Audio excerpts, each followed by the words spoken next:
जय श्री राधे राधे मित्रों। कन्यादान या विक्रय, एक दहेज यज्ञ की कथा। द्वापर युग का भारत, समय जब धर्म और अधर्म की रेखाएं धुंधली होती जा रही थी, जब यज्ञ और दान के नाम पर पाप भी पुण्य समझा जाने लगा था।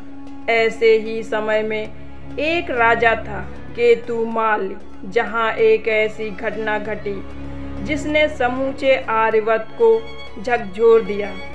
यह कथा है एक पिता की विवशता, एक कन्या की वेदना और उस दहेज यज्ञ की जो आज भी हमारे समाज में धधक रहा है। राजकुमारी वेदिका केतुमाल के राजा वीर केतु की पुत्री थी। राजकुमारी वेदिका नाम की तरह ही सरल, शुद्ध और विदुषी थी। उसे वेद शास्त्रों का गहन ज्ञान था और धनुर्विद्या में भी प्रवीण थी। उसका सौंदर्य तो इतना अनुपम था कि ऋषि मुनि भी उसकी प्रशंसा करते थे। राजा वीर केतु ने निश्चय किया कि वेदिका का स्वयंवर आयोजित किया जाएगा, जिसे योग्यतम वर को उसे सौंपा जा सके। किंतु स्वयंवर अब केवल एक परंपरा नहीं रहा था। समय के साथ उसमें दहेज का दानव प्रवेश कर चुका था। राजाओं के दरबार में चर्चा होती थी। फला राजा ने अपनी पुत्री के साथ 10 रथ सोने के दिए। फला ने 100 हाथियों का दान किया।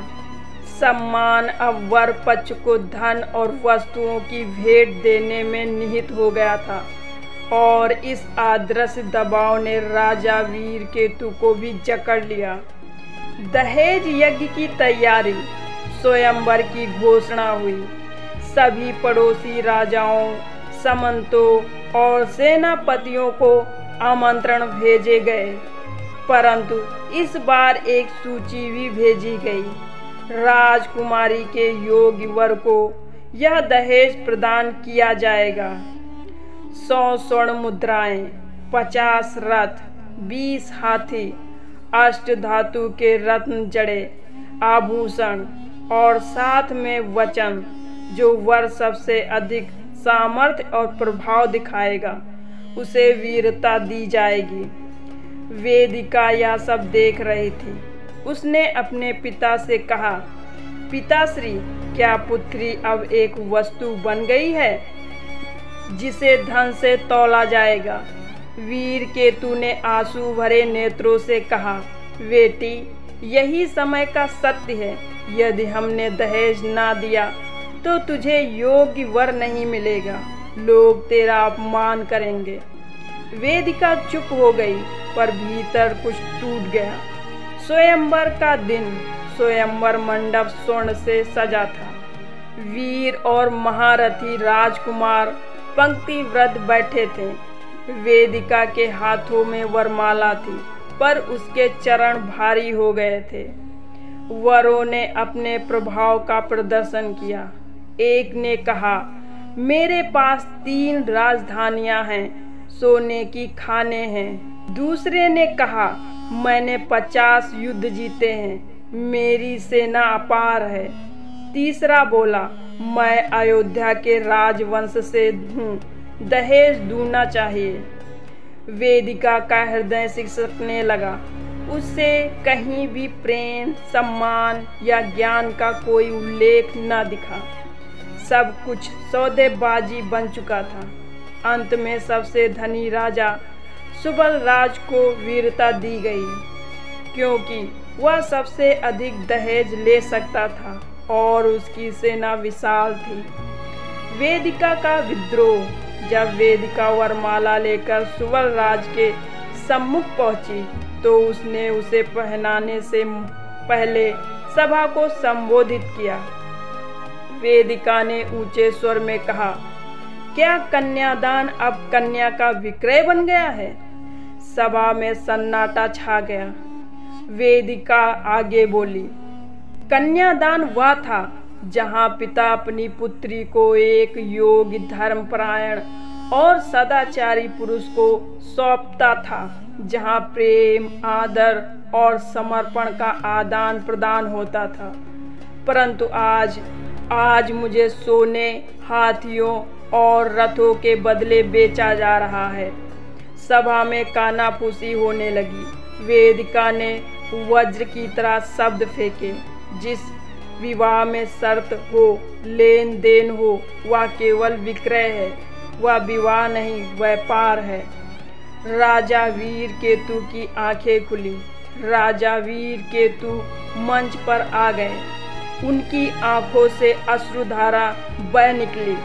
उन्होंने हाथ जोड़कर सभा से कहा, मैंने लोभ में आकर अपनी पुत्री का सम्मान गिरवी रख दिया।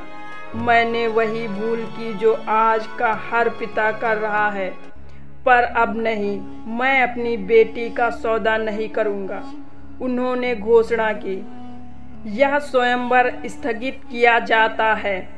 जो व्यक्ति वेदिका को उसके ज्ञान, उसकी करुणा और उसके सम्मान के कारण स्वीकार करेगा, वही उसका वर होगा, चाहे वह राजकुमार हो या कोई साधारण मनुष्य।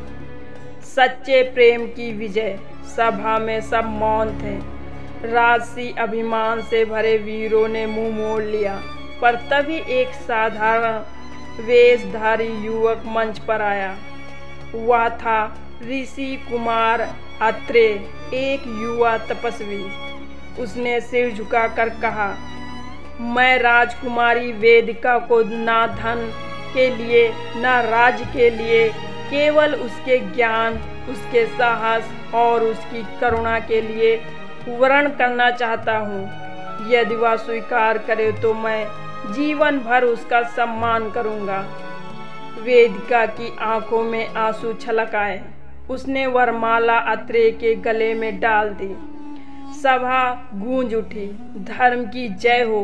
कन्यादान पुनः पवित्र हुआ। राजा वीरकेतु ने अपनी भूल को सबके समक्ष स्वीकार कर दहेज प्रथा के विरुद्ध एक आदर्श स्थापित किया।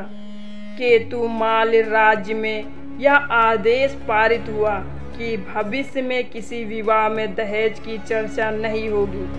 वेदिका और अत्रेय ने प्रेम, श्रद्धा और समानता के आधार पर एक नया युग प्रारंभ किया। सीख, कन्यादान वही नहीं जो मूल्य चुकाकर किया जाए। कन्यादान वह है जो सम्मान और प्रेम के साथ बिना किसी स्वार्थ के संपन्न हो। तो मित्रों, यह आज की हमारी कहानी आपको कैसी लगी? अच्छी लगी हो तो एक लाइक, शेयर और चैनल को सब्सक्राइब अवश्य करें। फिर मिलते हैं एक नई कहानी के साथ। तब तक के लिए अपना ख्याल रखिए, खुश रहिए। धन्यवाद मित्रों।